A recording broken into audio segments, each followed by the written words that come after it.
My name is John M. Hilgert Jr., Melvin. I was born in Park Falls, Wisconsin, Mm-hmm. uh, April 28th, 1931, Mm-hmm. and I lived there all my life until I retired and I moved to Texas. Ah, now you're in Texas. I lived in the Rio Grande Valley for over 25 years, and when I turned 83 and my wife got very disabled, my sons that lived around Leander, they wanted us to move up by them. I see.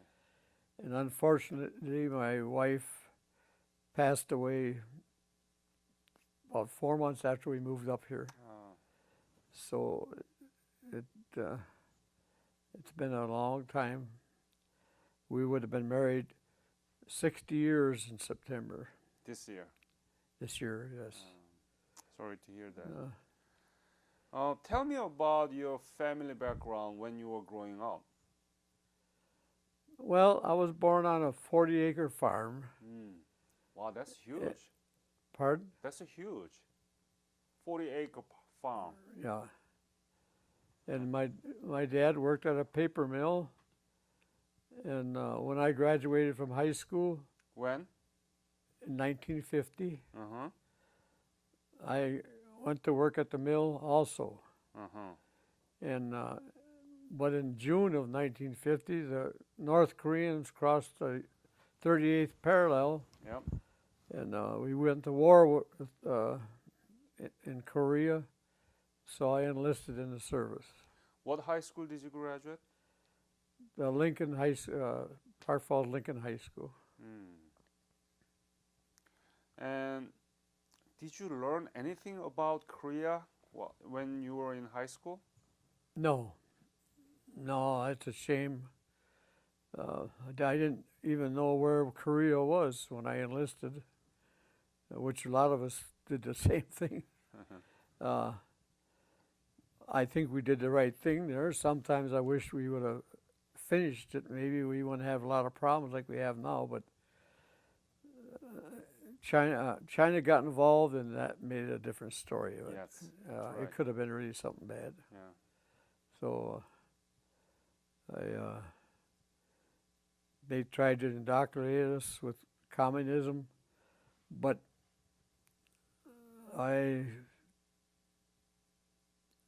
our way of life is best in the world. It's got problems, but we're still the best country in the world. That's right. When did you enlist? Do you remember the month? October of 50. And you enlisted to Army, right? Yeah, for 3 years. Uh-huh. Where did you get the basic military training? Camp Pickett, Virginia. And what was your specialty? Engineers. Engineers? Yeah. Oh. I went basic training for engineers, like building pontoon bridges and that. But when I got over in Korea, they handed me a rifle because they needed riflemen, and that's what sort of happened to me. I got. Well, will you belong to 2nd or 7th Division? 24th, the 5th RCT. What is it? 5th? 5th RCT, Regimental Combat Team. That's what that means. Uh-huh. Attached to the 24th Division. 24th Division. Yeah. I see. So, you didn't know anything about Korea, but you end up in Korea fighting for the country that you never knew before. Correct. And you were in the POW camp. Correct. How do you see all these things happening to you in your life? I was real young. I turned 20 when I was prisoner of war for a couple of days. But no matter how hard they tried to convince me that communism was better than capitalism, in no way. Our way is the best way. And there's people still trying to change my mind, but they never will. When did you leave for Korea from the state? March of 51. Mm-hmm. So, did you go to Japan or did you go to directly to I went Korea? to Japan Uh-huh. for processing, Yeah. and from there I went to Korea. Where did you arrive? Pardon? Where did you arrive? Oh, it was a little south of Seoul. You flew there, No, we was on ship. ship, and you landed in Incheon? Yeah, no, I can't remember the name of the town that it was, Mm-hmm. but I know I saw pictures of Seoul now compared to what it was when I saw it. Yeah. It was all flat, but now it's a beautiful city. Mm-hmm. So tell me about what you did and when you arrived in Seoul. What were you doing? Well, they would assign us to a different unit today, and maybe by tomorrow would be a different one. Uh-huh. Whoever had the most casualties, that's where you'd send the recruits in to Yeah. fill that in. So you were in Seoul, right? Yeah, I wasn't stationed there or nothing. I went through Seoul, but Yeah. we And were then we were on an advance, you know. where did you go? I don't To know. north. North, yeah. And it so happened that in April of '51 they had a big, what they call a spring offensive, Yeah, right. and that's when they captured a bunch of us. The Chinese came through Mm-hmm. and got behind us, and Where were you captured? I don't know the town. I know it was north of the 38th parallel, but Uh-huh. I can't tell you the name of the. Yeah. And do you remember when you were captured? Uh, April. April 24th, April 24th, '51. Tell me about how you were captured. Tell me about the details. How you were captured by the Chinese or North Koreans? The Chinese. Chinese. We were, like I told you, they had that spring offensive, Yeah. and we got cut off, and I was in no man's land for about 3 days, you know. And By yourself or with somebody else? two more guys, Two more guys. and we finally, about the third night and day, we decided we had to do something. So we waited till the middle of the night, and then we went in and got right lined with them troops, and tried to fill right in with them. Mm-hmm. And then when it started getting daylight, we crawled into an old bunker, and that was our biggest mistake. They were searching around. They had seen us, and all of a sudden they couldn't find us. So they started looking for us, and that's where they found us, was in that bunker, trying to hide out until daylight, until it got dark again, you know. So, And they captured us. inside of the cave. Yeah, they found us. Yeah. Oh. How do they treat you? How the Chinese treat you? Well, like we say, there was over 7,000 of us captured, and only 3,000 some were released, Mm-hmm. because the first year, 6 months the first year or whatever, was hard to get used to the food, you know. And I myself came from a farm country, a farm boy, and I was more used to life not so good.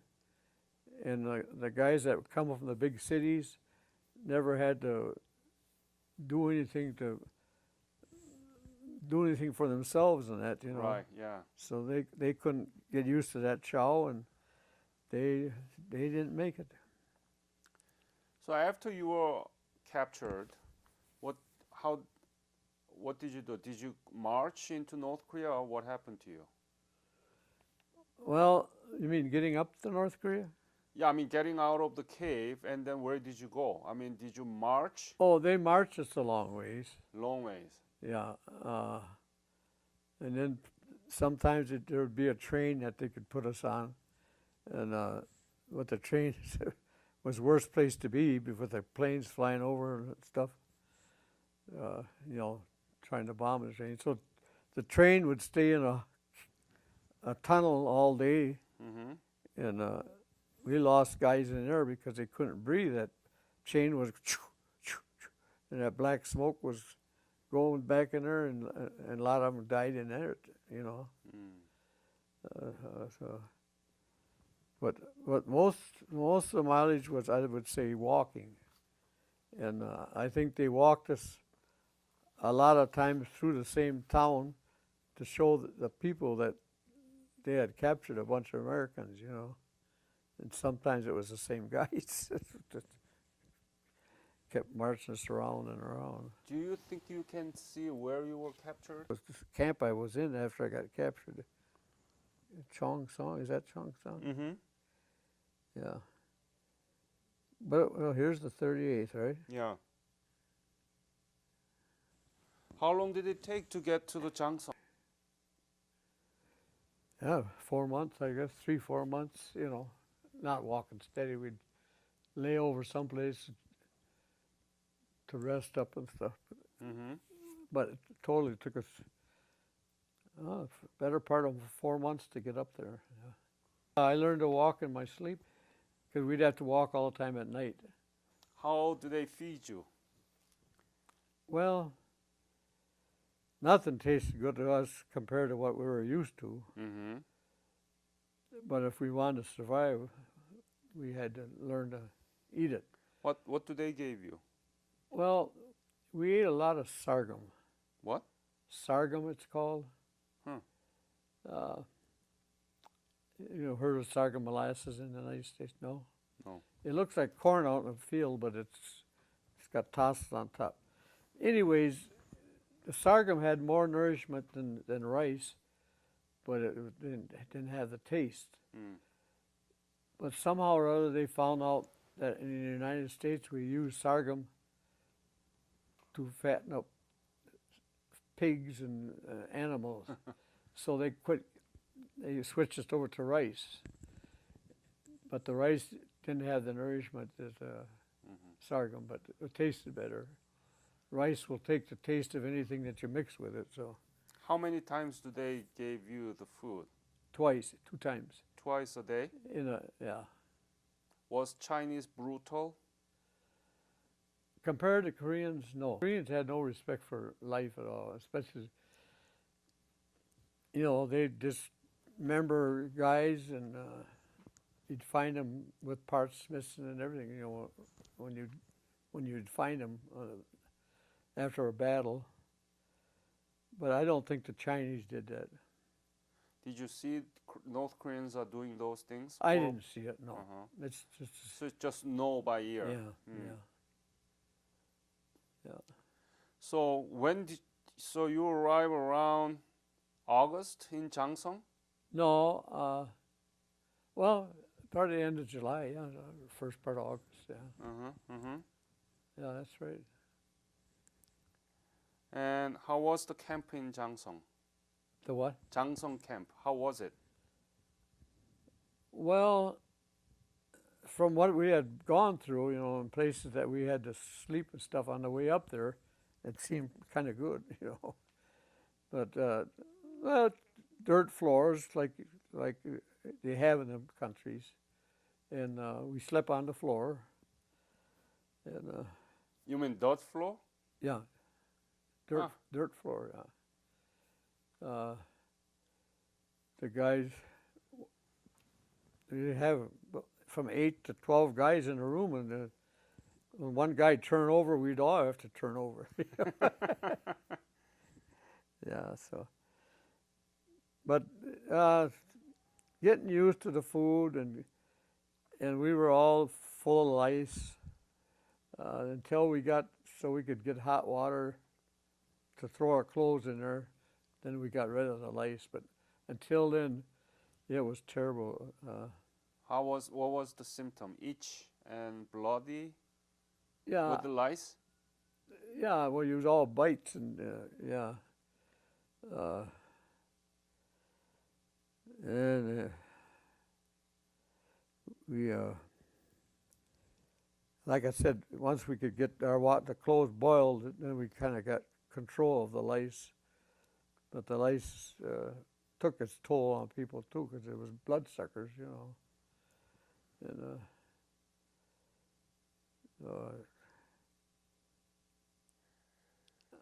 How long did you stay at Changsong? well, the rest of the time that I was there, I got released. I think about the 14th of August in 1953. Yeah. So I was in that camp all that Oh, from June or July, like I told you, until the end of the war was. you were released on August 14th? Somewhere's about. Yeah. Hmm. How was the life in Changsong? I mean, that was under the Chinese control? Well, I was one. I didn't like to play cards. I didn't like to play sports. So I volunteered to carry wood. We'd make our wood during the fall for the winter. Mm-hmm. We'd stockpile wood so it would last us all winter. You know, we'd heat the homes. The fire would go underneath the floor. They had built tunnels, you know, little tunnels. That's not the right word. Ondol, yes, I know what you mean. So you mean you had a heat From the wood that we carried. Yeah. in camp, Changsong? Yeah. Oh, We used it for cooking and to heat our houses. and Chinese were the people who controlled you, right? Yeah. Yeah. Did Yeah. you see many people dying or what? Yeah. The first year was bad. You would see 5, 6 guys get carried up to a hill on a stretcher and be buried. You know, sometimes if you had too many of them, and you had to dig a hole when it was cold, froze, they wouldn't get buried very deep. You know, so that's when this guy. I thought maybe you were in with this guy that was helping to find these bodies. Uh-huh. Are you got anything to do with that? No. I'm No. not from them. Yeah, Yeah, no. but I used to tell him, you got to interview or got to go inspect these camps if you're looking for people that you can't find, Uh-huh. because there was a lot of them. That one way up there in across the Yellow River, what the heck? There was 1,500 graves in that first winter. Did they try to promote the communism to you? Oh yes. Yeah. What was it? Tell me about the detail. Who did lecture you and how did they do it? They would take us up in a big field, and we had a little block of wood with a board on it that we'd sit there and listen to them. This one Chinese, he would give a lecture or so many words in Chinese, and then an interpreter had to interpret it. So we'd sit there for hours and hours, all of this, you know. Mm. But most of the GIs never fell for that, because you know you could see the difference. When we went over there, I come from a country that had, cars and equipment for fields and they had all ox carts yet, you know, Mm-hmm. and the artillery was pulled by horses and mules. So it took some getting used to that kind of stuff, you know. What was the most difficult thing in the camp?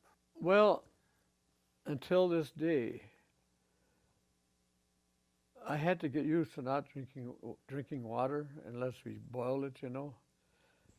So now that gives me a problem yet. I don't drink enough water, so I have problems with constipation at all the time. You know, that doesn't sound good for a report, but those that drank water Mm. got dysentery, and passed themselves away with a staff stool, you know.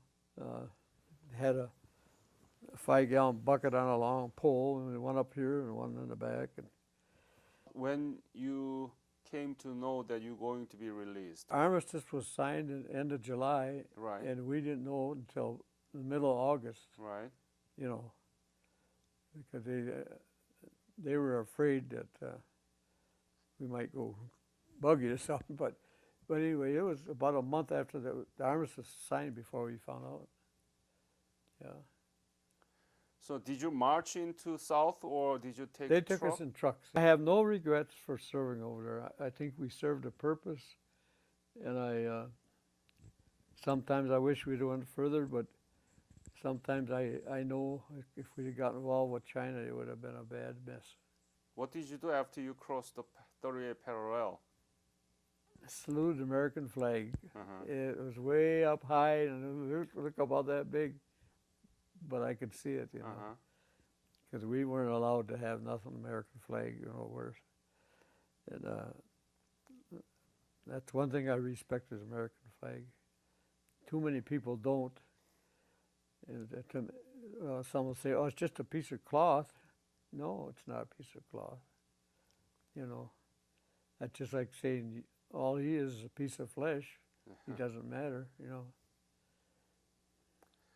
So what did you eat? What is the first food that you ate as soon as you Boy, crossed the 38 I parallel? wish I could remember. Have you been back to Korea?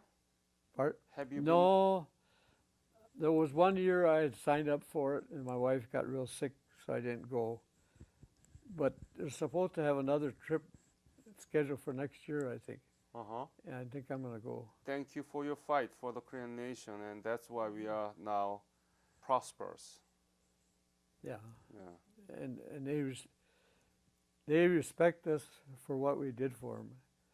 There's a group of Koreans, and every once a year they would have a special occasion, put on a feed Mm-hmm. and music and all this stuff for all the Korean Korean veterans that yeah. live down there. And I'll never forget that, you Yeah. know. And it just shows appreciation. That's right. We never forget.